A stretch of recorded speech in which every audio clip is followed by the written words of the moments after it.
The moment that police officer pulled my daughter-in-law over for speeding, he handed me a folded paper and destroyed everything I thought I knew about my family. He checked Amanda's license, looked at me sitting in the passenger seat, and said, "Ma'am, don't go home with her. Find somewhere safe." When I unfolded that paper and saw Amanda's photo with a different name underneath, I realized I'd been living with a dangerous stranger for 2 years. If you're watching this, subscribe and let me know where you're watching from. Let me tell you how I got here, sitting in that police cruiser at 67 years old, discovering my son had married a professional con artist named Rebecca Torres, who was wanted in 3 states. It started as such an ordinary Tuesday afternoon in Cedar Falls. Amanda had offered to drive me to my eye doctor appointment, which should have been my first clue something was wrong. In the 2 years since she'd married my Brian, Amanda Miller had never volunteered for anything that didn't benefit her directly. But I was grateful for the ride since my vision had been blurry lately, and Brian was working another double shift at the plant. "How are you feeling about the new glasses prescription, Dot?" Amanda asked as we drove down Highway 58. Her voice had that honeyed quality I'd learned to distrust. "Fine, dear. Just need some adjustment time." I studied her profile as she drove. At 36, Amanda was strikingly beautiful, with platinum blonde hair and green eyes that seemed to catalog everything around her.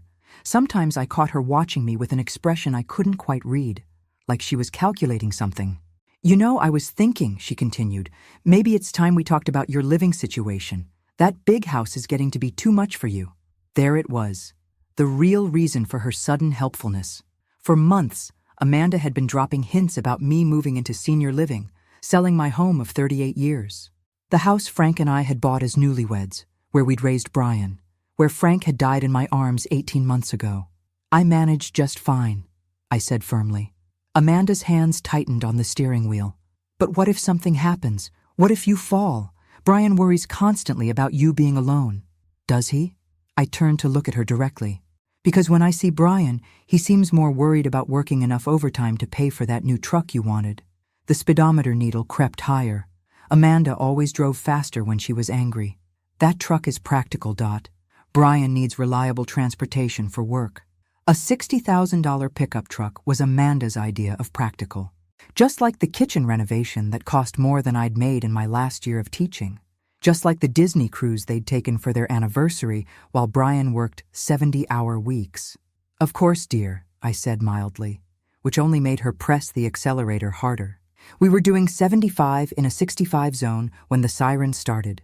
"Great," Amanda muttered, pulling over with theatrical reluctance. "Just perfect." The state trooper was young and professional, asking for license and registration. Amanda handed them over with a charming smile that had worked on every man since she'd arrived in Cedar Falls. "Ma'am, were you aware you were going 75 in a 65 zone?" "I'm so sorry." "Officer, I was just trying to get my mother-in-law to her doctor's appointment on time. She's been having vision problems, and I was worried about the traffic." Using my medical appointment as an excuse while simultaneously suggesting I was impaired. Clever. The trooper glanced at Amanda's license. Then at me. Something in his expression changed. "Step out of the vehicle, please, ma'am." "Is that really necessary? We're running late." "Step out of the vehicle." Amanda's charm faltered. She got out of the car, and I watched through the windshield as the trooper led her to the back of his cruiser. They stood there for several minutes, him speaking into his radio, her gesturing emphatically. Then he walked to my side of the car. "Ma'am, I need you to come with me. Ma'am, don't go home with her. Find somewhere safe." The trooper's words echoed in my mind as I stared at the paper he'd pressed into my hands. Rebecca Torres, wanted for fraud, identity theft, and criminal conspiracy. The woman in the photo was definitely Amanda, but the eyes were different. Harder, more predatory. "Officer, there must be some mistake," I said, though my voice sounded strange even to myself. "No mistake, ma'am. This woman has been using multiple identities for over a decade. Amanda Miller is just her latest creation." He glanced back toward the patrol car where Amanda sat in handcuffs, no longer the sweet daughter-in-law who worried about my vision appointments. "But she's married to my son. They have a life together." "I'm sure she does. These people are experts at building believable lives. The question now is, what do you know about her activities? Has she had access to your finances? Your personal information?" My mouth went dry. Last month, Amanda had offered to help me organize my paperwork. She'd been so insistent, so helpful, staying late to sort through my files while I made dinner. I'd been grateful for her attention. She helped me with some banking, I admitted. The officer's expression grew grim. Ma'am, I need you to call someone you trust to pick you up. Don't go home until we've processed this arrest. And first thing tomorrow, check your credit report and bank statements. As I sat in that police cruiser calling my neighbor Helen, I kept staring at the photo. Rebecca Torres looked like Amanda, but this woman had been arrested in Michigan for bilking an elderly man out of his life savings. Before that, she'd been caught running a romance scam in Ohio. The pattern was always the same: identify vulnerable targets, gain their trust, empty their accounts. Helen arrived 30 minutes later, her gray hair wild from rushing out of her house without her usual careful styling. "Dorothy Sullivan, what in the world is going on?" I showed her the paper. Helen had been my neighbor for 15 years, had watched Brian grow up, had brought casseroles after Frank's funeral. If anyone would believe me, it would be Helen. "Dear Lord," she breathed. "This is Amanda? The police say her real name is Rebecca Torres. She's wanted in multiple states." Helen studied the photo, her lips pressed thin. "You know, I never trusted that girl. Too polished, too perfect, like she'd practiced being charming in front of a mirror." We spent the evening at Helen's house, going through everything I could remember about Amanda's arrival in Cedar Falls. She'd met Brian at the hardware store where he was buying supplies for my leaky roof. Love at first sight, she'd called it. Now I wondered if she'd been trolling for targets, looking for hard-working men with assets to exploit. "What are you going to tell Brian?" Helen asked as we sat drinking tea at her kitchen table. That was the question keeping me awake. Brian adored Amanda. He'd been lonely for so long after his divorce, had worked so hard to build a good life. Finding Amanda had made him happier than I'd seen him since he was a child. "How do you tell your son that his wife is a criminal?" "I don't know," I admitted. "He won't believe me. He'll think I'm jealous or confused. The police have evidence. Amanda will have explanations. She's been explaining things away for 2 years, and I believed every word." Helen reached across the table and squeezed my hand. "Brian's a good man, Dorothy. When he sees the truth, he'll do the right thing." But as I lay awake in Helen's guest room that night, I couldn't shake the memory of how quickly Amanda's mask had slipped when the trooper approached. For just a moment, her face had shown something cold and calculating, like she was already 3 steps ahead of everyone else. Brian's face went through a dozen emotions when I told him about Amanda's arrest the next morning. Confusion, disbelief, anger, and finally something that looked like relief, which surprised me most of all. "Mom, this is insane. There has to be some explanation." We were sitting in my kitchen, the same place where I'd told him his father was sick, where we'd planned Frank's funeral, where we'd had every important conversation of his adult life. But this felt different, dangerous. The police showed me her photograph, Brian. Multiple identities, multiple arrests. People can look alike. You said yourself your vision's been blurry. I pulled out the printout I'd gotten from the police station. Rebecca Torres, born March 15th, 1995. That would make her 29, not 36 like she told you. Brian barely glanced at the paper. "This is ridiculous. Amanda's never hurt anyone. She takes care of our home. She takes care of me." "With what money, Brian? You work 70-hour weeks to pay for her lifestyle. We have expenses, the house, the truck payments, her medical bills." "What medical bills?" This was new information. Brian looked uncomfortable. "She's been seeing specialists in Chicago. Some kind of hormonal issue. The treatments are expensive, but insurance doesn't cover experimental procedures." My heart sank. Another lie, another manipulation. "Brian, when was the last time you actually saw a medical bill, a doctor's name, an insurance claim?" "She handles all that stuff. I'm working too much to deal with paperwork." "Or she's making sure you never see the paperwork." Brian stood up abruptly, his chair scraping against the linoleum. "I'm not listening to this anymore. You've never liked Amanda, and now you're using some mistaken identity thing to attack her. I'm trying to protect you." "From what? From being happy? From having someone who loves me?" The pain in his voice nearly broke my resolve. Brian had been through so much. His divorce had devastated him, left him convinced he wasn't worthy of love. When Amanda had swept into his life with her beauty and attention, he'd blossomed like a plant finally getting sunlight.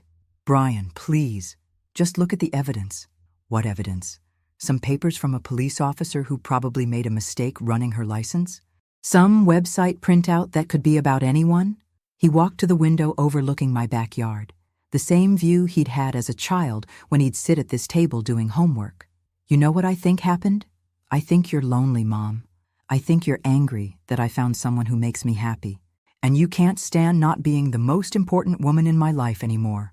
The accusation hit like a physical blow. That's not true, isn't it? Ever since Amanda and I got serious, you've been critical of everything. The way she dresses, how she spends money, her friends, her family. You've never given her a real chance. Because something felt wrong about her from the beginning. Brian turned back to me, and I saw Frank in his face, the same stubborn set of his jaw when he'd made up his mind about something. Amanda posted bail this morning. She's at home waiting for me, probably scared and confused about why she was arrested for something she didn't do. And instead of supporting my wife, I'm here listening to conspiracy theories from my mother. Brian, please. No, Mom. I love you, but I love her too. And right now, she needs me more than you do. He left without another word, and I sat in my empty kitchen staring at the evidence that would never be enough to convince him. 3 weeks passed without a word from Brian. I'd drive by their house sometimes, see Amanda's car in the driveway, the lights on in the evening, normal life continuing as if nothing had happened. She'd gotten the charges dismissed somehow, claiming mistaken identity and providing documents that proved she was Amanda Miller, born and raised in Illinois. Helen thought I should let it go. Maybe you were wrong, Dorothy. Maybe it really was a case of mistaken identity. But I couldn't shake what I'd seen in Amanda's face that day, the cold calculation behind her eyes. So I did something I never thought I'd do at 67. I became a detective. It started small. I drove to the library and used their computer to research everything I could find about Amanda Miller. Her social media profiles were perfect, too perfect. Photos going back exactly 3 years, right around the time she'd moved to Cedar Falls. Nothing before that. No childhood friends tagging her in throwback photos, no family members wishing her happy birthday, no college roommates reminiscing about old times. Most people's social media goes back years, I told Helen. Amanda's digital life started the day she arrived here. Maybe she's just private. Or maybe Amanda Miller didn't exist before Cedar Falls. I started paying attention to things I'd overlooked before. Amanda claimed to be from Rockford, Illinois, but she'd never once mentioned specific places, schools, or childhood memories. When Brian had suggested visiting her hometown for their anniversary, she'd quickly changed the subject, claiming her childhood was too painful to revisit. Then I noticed the mail. I was walking past their house one morning when I saw Amanda collecting letters from their mailbox. Most were addressed to Brian or both of them, but one envelope was addressed to Rebecca Chen. She glanced around nervously before quickly shoving it into her purse. Rebecca, the same first name as Rebecca Torres. That afternoon, I did something that would have horrified my former teacher's sense of propriety. I waited until Brian left for work and Amanda drove to her weekly shopping trip. Then I went through their garbage. Most of it was ordinary household trash, but at the bottom of one bag, I found something that made my hands shake. A credit card statement for Rebecca Chen, showing purchases in Chicago on dates when Amanda claimed to be having medical treatments. But these weren't medical expenses. Designer clothing, expensive restaurants, a hotel room for 2 people. She was living a double life, literally. But the real discovery came when I found a bank deposit slip. Amanda had deposited a check for $12,000 from something called Midwest Investment Services. The notation on the slip said, consultation fee. I researched Midwest Investment Services at the library. It was a company that specialized in helping people liquidate assets quickly, often for clients going through divorces or bankruptcy. The kind of company you'd use if you needed to convert someone's belongings into cash without leaving paper trails. My blood ran cold as I realized what this might mean. Amanda wasn't just stealing from Brian through fake medical expenses and lifestyle manipulation. She was positioning herself to strip him of everything he owned. That night, I called the police station and asked to speak with the trooper who'd arrested Amanda. "Ma'am, I remember you. Has something else happened?" Officer, I think my daughter-in-law is planning something bigger than just fraud. I think she's planning to disappear with my son's assets. What makes you think that? I told him about the credit card statement, the bank deposits, the consultation fees from a liquidation company. Ma'am, that's concerning, but unless your son is willing to file a complaint, there's not much we can do. Married couples have access to joint accounts. What if she's done this before? What if there are other victims? A pause. I'll make some calls. In the meantime, document everything you find. And ma'am, be careful. If she realizes you're investigating her, she might accelerate whatever timeline she's working on. As I hung up the phone, I realized the horrible irony of my situation. The more evidence I gathered, the more danger Brian was in. And the only person who could protect him was the one person who refused to believe he needed protection. The flowers arrived on a Thursday morning. 24 white roses with a card that read, "Thinking of you during this difficult time, Amanda." As if my son's wife sending me sympathy flowers wasn't strange enough, the timing made my skin crawl. It had been exactly 1 week since I'd called the police about her liquidation activities. Helen found me staring at the arrangement when she came by with my mail. "Those are beautiful, Dorothy. What's the occasion?" "That's what I'm trying to figure out." The card was expensive, heavy stock with embossed lettering. Amanda had never sent me flowers before, had never acknowledged my birthday or the anniversary of Frank's death. This gesture of false sympathy felt like a warning. "Maybe she's trying to make peace," Helen suggested, but her voice lacked conviction. "Or maybe she knows I've been asking questions." That afternoon, Brian called for the first time in a month. "Mom, I just wanted to see how you're doing." His voice sounded strained, tired. "I'm fine, honey. How are you?" "Busy. Work's been crazy, and Amanda's been having more health issues." "What kind of health issues?" A pause. "She's been having panic attacks, stress-related stuff. The doctor thinks it's because of all the trauma from that mistaken arrest." My heart clenched. Amanda was using Brian's protective instincts against him, positioning herself as a victim who needed his constant support. Maybe she should see someone local instead of those specialists in Chicago. "She needs specific treatment, Mom. These doctors understand her condition better." "Brian, have you ever actually spoken to one of these doctors? Seen a treatment plan?" Another pause, longer this time. "Amanda handles the medical stuff. I trust her judgment. But you're paying for treatments you've never seen evidence of." "Mom, please don't start this again." "I'm not starting anything. I'm asking reasonable questions about expensive medical care." "You know what? I think we need some space. Amanda's fragile right now, and your constant suspicion isn't helping her recovery." The line went quiet except for our breathing. "Are you saying you don't want to see me?" "I'm saying maybe visits should wait until Amanda's feeling stronger." "Brian, she's isolating you from your family. She's protecting herself from people who want to hurt her. There's a difference." After he hung up, I sat holding the phone, understanding with crystal clarity what was happening. Amanda was systematically cutting Brian off from anyone who might question her story or influence his decisions. First me, then probably his friends, eventually his co-workers. By the time she was ready to disappear with his assets, he'd have no one left to turn to for perspective or support. But Amanda had made one mistake. She'd underestimated a retired school teacher's ability to recognize manipulation when she saw it. That evening, I drove to the hardware store where Brian worked. I waited in the parking lot until his manager, Tom Rodriguez, came out for his smoke break. "Mrs. Sullivan, haven't seen you in a while. How's Brian doing?" "That's what I wanted to ask you, Tom. Has he seemed different lately? Distracted or stressed?" Tom's expression grew concerned. "Actually, yeah. He's been making mistakes, forgetting things. Last week he almost injured himself because he wasn't paying attention to the saw blade. I've been wondering if everything's okay at home. He says Amanda's been having health problems." Tom took a long drag of his cigarette. "You know, that's interesting, because last month when Brian asked to pick up extra shifts to pay for medical bills, I offered to help him look into the company insurance options.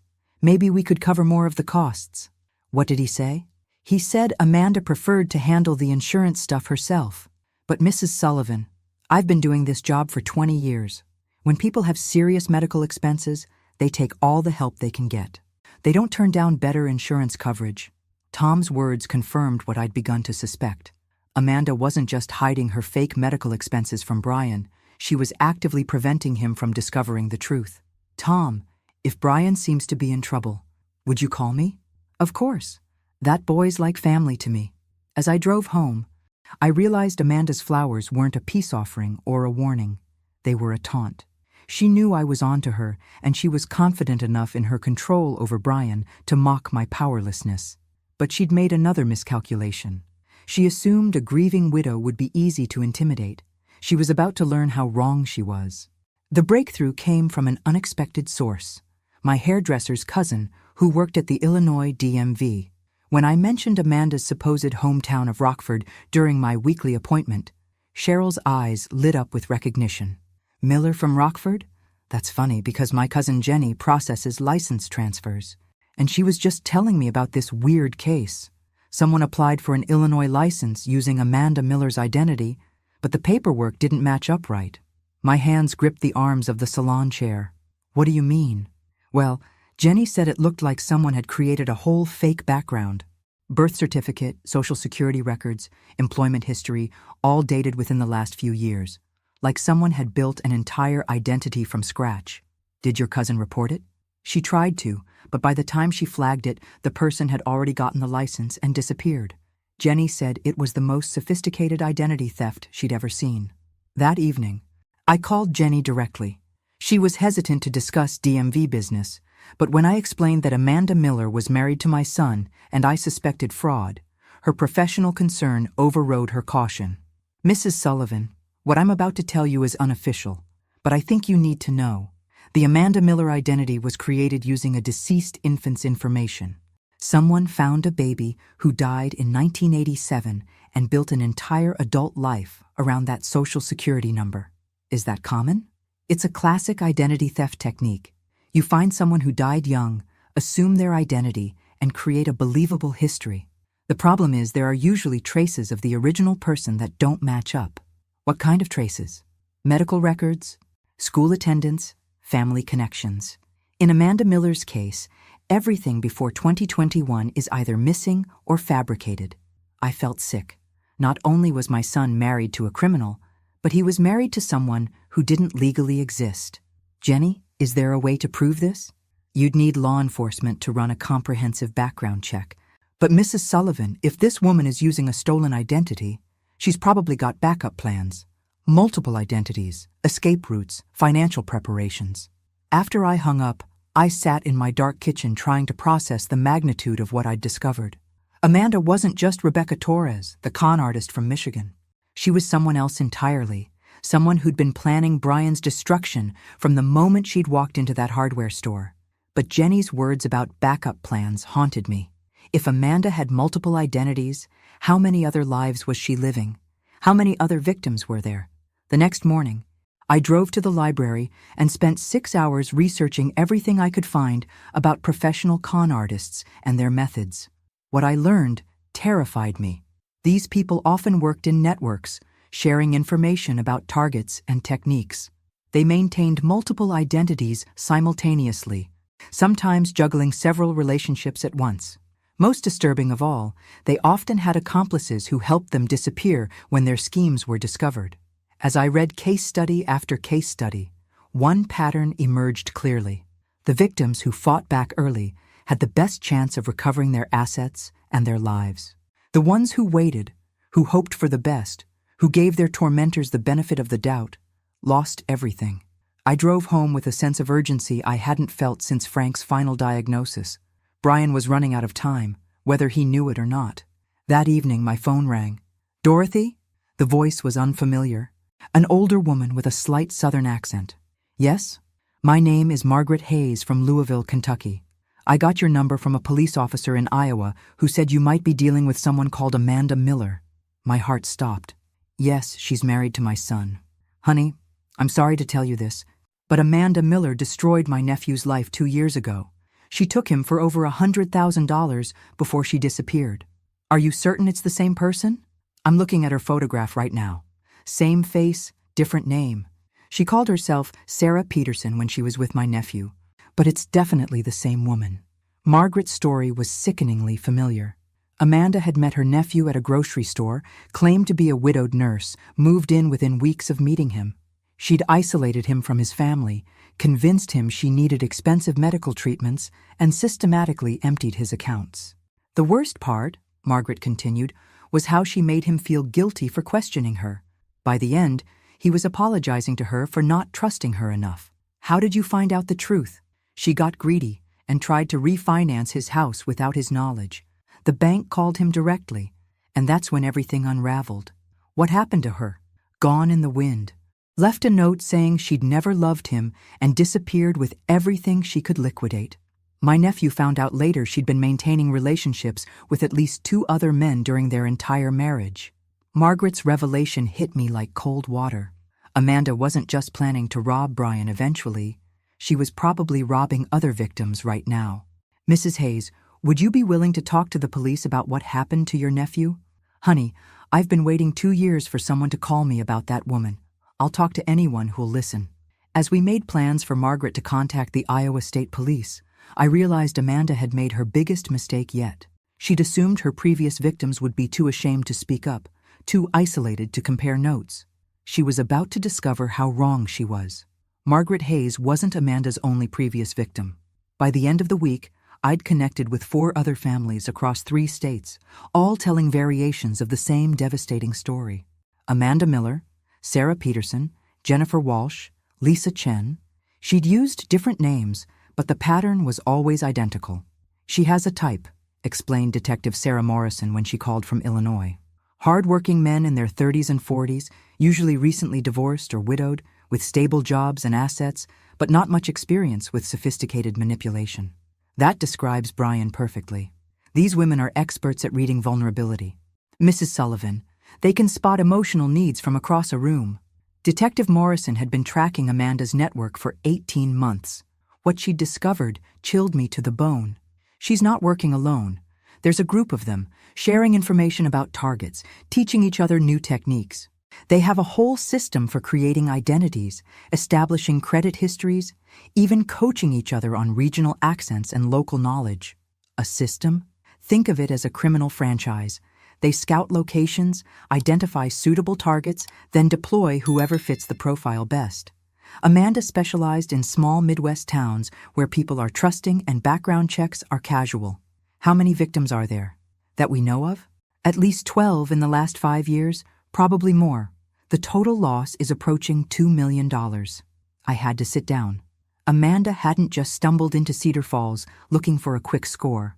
She'd researched our town, studied our residents, and selected Brian as carefully as a scientist choosing a lab specimen.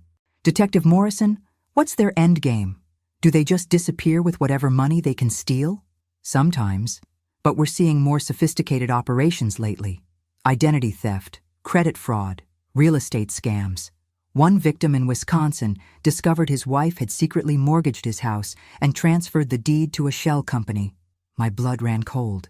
Brian and Amanda had been talking about refinancing their house to pay for her medical treatments.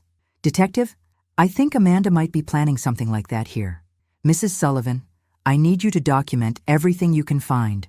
Bank statements, credit card bills, any legal documents.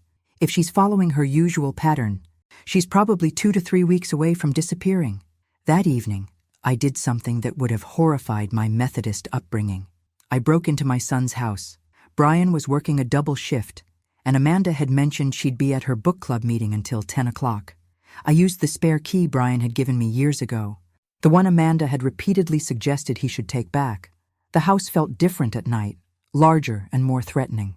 I moved carefully through rooms I'd helped Brian paint and decorate, looking for evidence of the life Amanda had been hiding from him.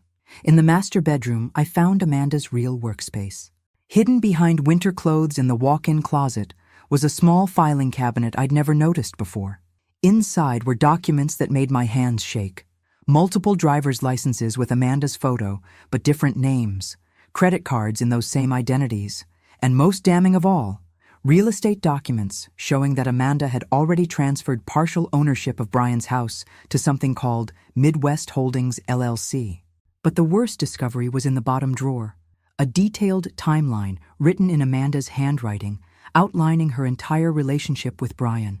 Meeting him at the hardware store hadn't been coincidence. She'd been watching him for weeks, learning his schedule, his interests, even his late wife's favorite flowers, so she could claim to love the same varieties. The timeline showed her original plan.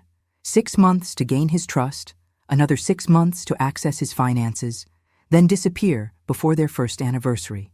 But something had changed her strategy. At the bottom of the page, written in red ink, were the words, "Extended timeline, additional asset discovered."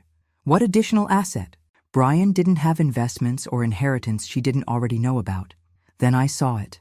Clipped to the back of the timeline was a copy of Frank's obituary from the local newspaper. Someone had highlighted the part about his life insurance policy and the phrase, "survived by his devoted wife Dorothy." Amanda wasn't just planning to rob Brian. She was planning to rob me too. The next morning, I called Detective Morrison with trembling hands. "She knows about my husband's life insurance money," I told her. "She's been planning to steal from me all along." "Mrs. Sullivan, are you somewhere safe right now?" "I'm at home." "Why?" "Because if Amanda realizes you've discovered her plans, you could be in physical danger. These people don't just disappear quietly when they're cornered. Sometimes they escalate." As if summoned by our conversation, my doorbell rang. Through the peephole, I saw Amanda standing on my porch, holding a casserole dish, looking like the perfect daughter-in-law she'd never actually been. "Detective Morrison, she's at my door right now." "Don't let her in. Can you pretend you're not home?" Too late. Amanda had seen my shadow in the hallway. "Dorothy, I know you're in there. I brought you that tuna casserole you love." I'd never expressed any fondness for tuna casserole. This was psychological manipulation, creating false memories of kindness between us. "Mrs. Sullivan, are you there?" Detective Morrison's voice was urgent through the phone. "I have to answer," I whispered. "If I don't, she'll know something's wrong." I opened the door with the chain lock still attached. "Hi, Amanda. This is a surprise. I was hoping we could talk." Amanda's smile was perfect, but her eyes were calculating. "I feel like there's been tension between us, and I want to clear the air. This isn't a good time. Please, Dorothy. It'll just take a few minutes. Brian's been so worried about our relationship." The mention of Brian was strategic. She knew I'd do anything to avoid causing him more stress. Against my better judgment, I removed the chain and let her in. Amanda walked directly to my kitchen as if she owned the place, setting down the casserole and opening my refrigerator to put it away. The casual familiarity was unnerving. "You have such a lovely home," she said, though her eyes were cataloging everything valuable. "Frank had excellent taste. What did you want to talk about?" Amanda sat at my kitchen table, the same table where I'd learned the truth about her identity 3 weeks ago. "I think there's been some misunderstanding about my arrest. I know the police spoke with you, and I'm afraid they might have given you the wrong impression." "What impression would that be? That I'm some kind of criminal?" "Dorothy, that whole thing was a case of mistaken identity. My lawyer proved it was all a big mistake." She leaned forward, her expression earnest and concerned. "But I'm worried that you still have doubts about me. Brian mentioned you've been asking questions about my medical treatments, my background, even my spending habits." So Brian was reporting our conversations back to her. The isolation was more complete than I'd realized. "I'm naturally curious about the people my son cares about." "Of course you are. You're a protective mother. I admire that." Amanda's tone was patronizing now, the kind of voice people use with confused elderly relatives. But sometimes curiosity can be misinterpreted as suspicion, and that creates unnecessary tension in families.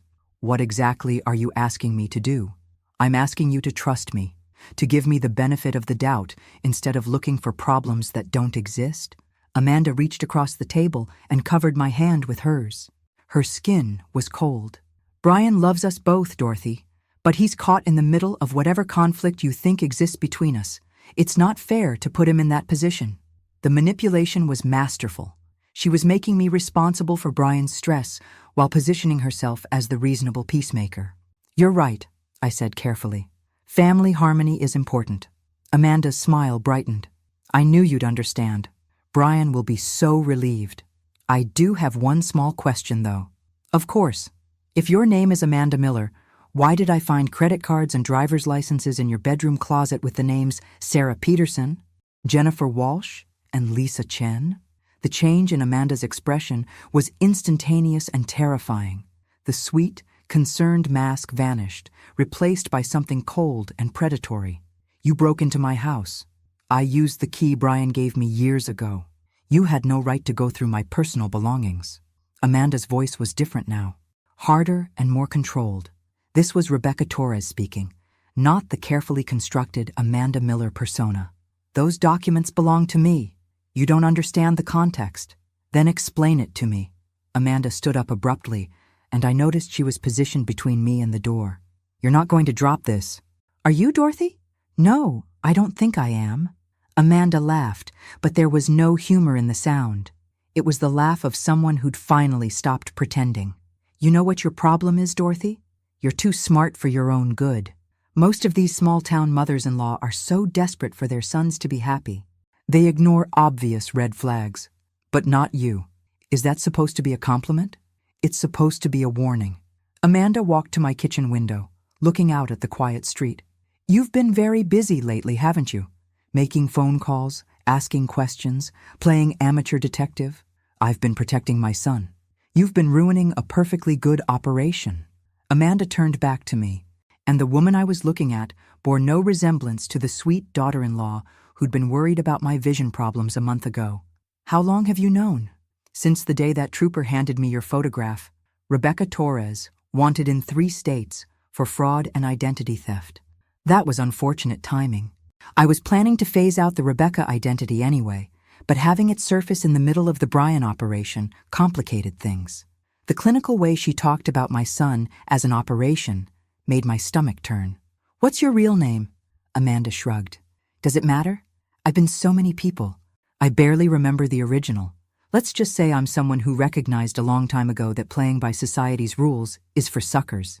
"And Brian? What was he to you?" "Brian was supposed to be easy money. Nice guy, steady job, inherited a house, probably had some savings. I figured 6 months to clean him out, then disappear." "But something changed your mind." Amanda's smile was ugly now. "I discovered he had a recently widowed mother with a substantial life insurance settlement. Why settle for 30 or 40,000 when I could get 10 times that amount? So you decided to stay." "I decided to expand the operation. Brian was useful for gaining access to you, and you were the real prize. A lonely widow with money and no one to protect her interests." The casual cruelty of her planning took my breath away. She'd spent 2 years studying my grief, my vulnerabilities, my relationship with Brian, all so she could rob me more efficiently. The medical expenses were fake, every single one, though I did enjoy those trips to Chicago. Amazing what you can do with a fake medical excuse and a trusting husband. And the book club meetings? Training sessions mostly. Learning new techniques, sharing information about targets. We have quite a network. Dorothy, professional women helping each other succeed in a male-dominated world. Her joke about criminal conspiracy being feminist empowerment would have been funny if it weren't so chilling. "What happens now?"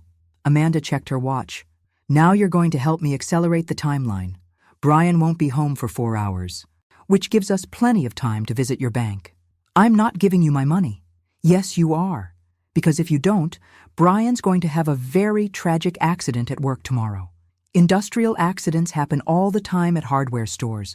Saw blades malfunction, heavy machinery tips over, electrical systems spark. The threat against Brian hit me like a physical blow. You would hurt him? I would do whatever necessary to protect my investment. Brian's been useful, but he's not irreplaceable. You, on the other hand, are sitting on a substantial nest egg that I've spent 2 years positioning myself to access." Amanda pulled her cell phone from her purse and showed me a text message thread with someone named Marcus. "My business partner is very good at arranging accidents. All I have to do is send him Brian's work schedule. The police know about you. Detective Morrison in Illinois has been tracking your network." "Sarah Morrison?" Amanda laughed again. "Dorothy, Sarah Morrison doesn't exist. That was my partner Marcus using a burner phone. We've been monitoring your calls and leading you around by the nose for weeks." The revelation hit me like ice water. Every conversation I'd thought I was having with law enforcement had actually been with Amanda's accomplices, feeding me just enough real information to keep me believing while steering me away from genuine help. "The other victims, Margaret Hayes?" Oh, Margaret's real enough. But she's not talking to police, she's talking to us. We keep in touch with previous marks to see if they're causing problems. I felt sick. Amanda's network wasn't just stealing money. They were monitoring their victims indefinitely, making sure no one could expose their operation. So, what now? I asked, though I was already calculating distances to doors and wondering if my 70-year-old legs could outrun a woman 30 years younger. Now we're going to take a little trip to your bank. You're going to withdraw everything from your savings account. And then we're going to transfer ownership of this house to a shell company I've already established. And then? Then you're going to have a very sad accident. Natural causes, probably. A heart attack brought on by the stress of financial problems. These things happen to elderly people all the time. Amanda was no longer pretending to be anything other than a cold-blooded predator. Brian will inherit everything, of course, and as his devoted wife, I'll help him through his grief while managing his expanded assets. He'll figure out what you are eventually. Maybe. But by then, I'll have what I need and enough time to disappear properly. Brian can spend the rest of his life wondering what happened to his mother and his wife. Amanda moved toward me, and I realized she was probably carrying something to ensure my compliance. A weapon, drugs, some means of forcing me to cooperate. But Amanda had made one crucial mistake in her planning. She'd assumed that a retired schoolteacher would be helpless in the face of physical threats.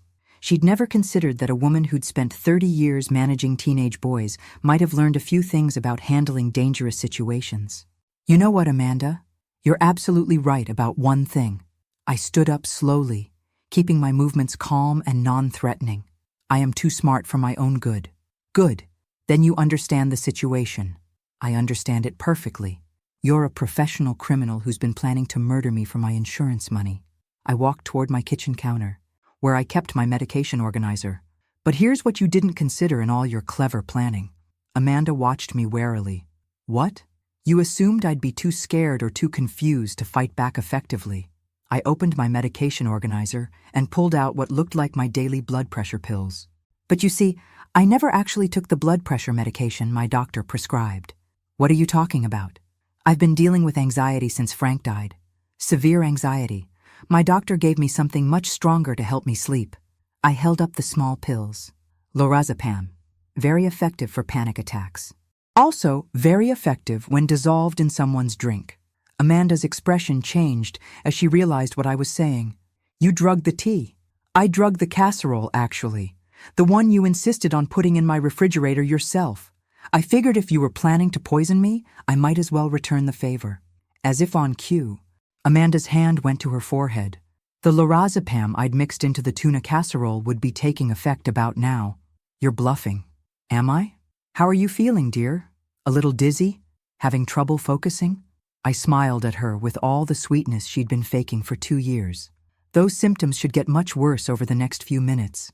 Amanda grabbed the edge of the table for support. You drugged me. I protected myself. There's a difference. I'll call Marcus. He'll come get me. With what phone? I held up Amanda's cell phone, which I'd palmed from the table when she was busy threatening my son's life. You left this right here when you stood up to menace me. Amanda made a clumsy grab for the phone, but the medication was affecting her coordination. She stumbled and had to catch herself against the wall.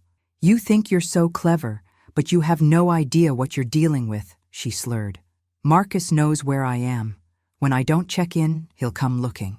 Will he? Because according to your text messages, Marcus thinks you're visiting your book club tonight. He's not expecting to hear from you until tomorrow morning. I'd been reading her messages while she was busy explaining her criminal empire. Plus, I've already sent some very interesting photos to the real police. Pictures of your fake identities, your timeline planning documents, and a lovely recording of you confessing to fraud and threatening to murder me. Amanda's face went white. Recording? I held up my phone. Speaker function is wonderful, isn't it?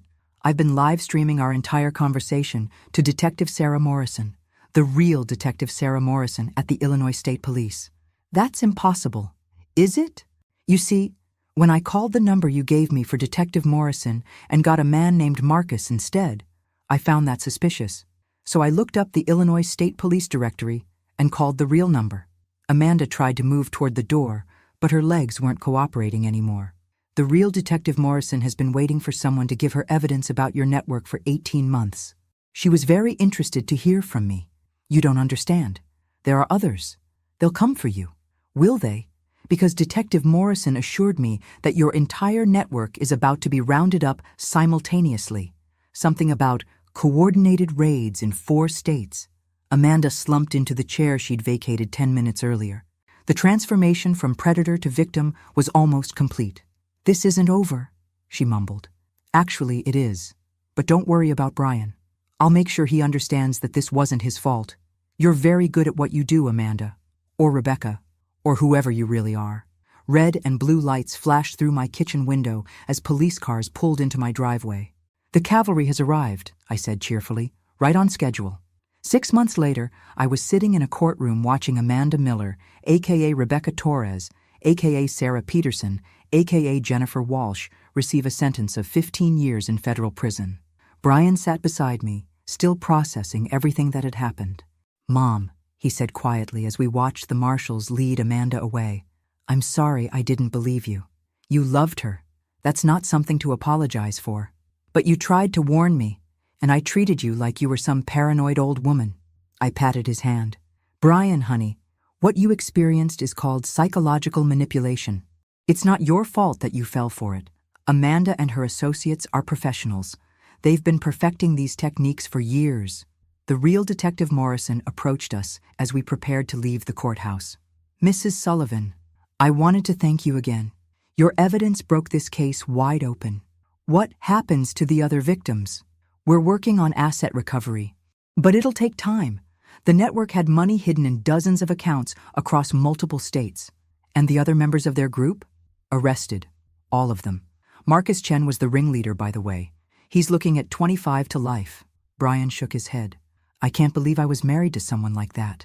"You weren't married to someone like that," I corrected him.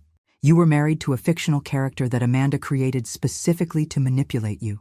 The real Amanda, whoever she actually is, you never met." Detective Morrison nodded.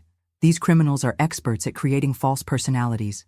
They study their targets, learn their weaknesses, then become exactly what those targets want them to be." "How many people did they hurt?" "We've identified 47 victims over the past 8 years. Total losses exceeded $4 million. Brian went pale. $4 million. "Your mother prevented what could have been their biggest score," Detective Morrison said. "They'd been planning to take her for everything she had, plus use your assets as a base for expanding operations into Iowa." As we walked out of the courthouse, Brian was quiet for several blocks. "Mom, can I ask you something?" "Of course. How did you know to start investigating Amanda? What made you suspicious?" I thought about his question. Honestly, it was little things that didn't add up. Her social media history starting exactly when she moved to Cedar Falls. Her reluctance to talk about her childhood. The way she always had explanations for everything, like she'd rehearsed her life story. I never noticed any of that. You weren't supposed to. She was very good at managing your attention, keeping you focused on work and financial stress so you wouldn't have time to ask difficult questions. But you noticed. Brian, I taught middle school for 30 years. I've seen every type of manipulation, every excuse, every attempt to avoid accountability. Amanda's techniques were more sophisticated than a 13-year-old's, but the underlying psychology was the same. We reached Brian's truck, and he paused with his hand on the door handle. "What happens now?" "Now you rebuild your life. You've got your house back, most of your savings recovered, and a better understanding of how to spot people who aren't what they seem. Are you going to be okay, living alone in that big house?" I smiled at my son. "Brian, I've been taking care of myself for 67 years. I think I can handle a few more. But what if someone else tries to target you? What if there are other criminals out there looking for vulnerable widows? Then they'll discover that this particular widow is not nearly as vulnerable as she appears." Brian hugged me tightly. "I love you, Mom, and I'm proud of you for being stronger than all of us. I love you too, honey, and I'm proud of you for admitting when you were wrong and working to make it right." As Brian drove away, I stood in my driveway looking at the house Frank and I had built our life in. For the first time in 2 years, it felt like home again. My phone buzzed with a text message. It was from Helen next door. "Coffee tomorrow morning?" I want to hear all about how you took down that criminal mastermind. I smiled and texted back, only if you promise to let me tell the story without interrupting. Deal, but I'm making the good coffee. Heroes deserve premium blend. Heroes. I like the sound of that. At 67 years old, I discovered I was braver, smarter, and more resourceful than I'd ever imagined. Amanda Miller had taught me something valuable about myself, though not in the way she'd intended. Sometimes the best education comes from the most unexpected teachers, and sometimes the student surprises everyone, including herself. Thanks for listening. Don't forget to subscribe and feel free to share your story in the comments. Your voice matters.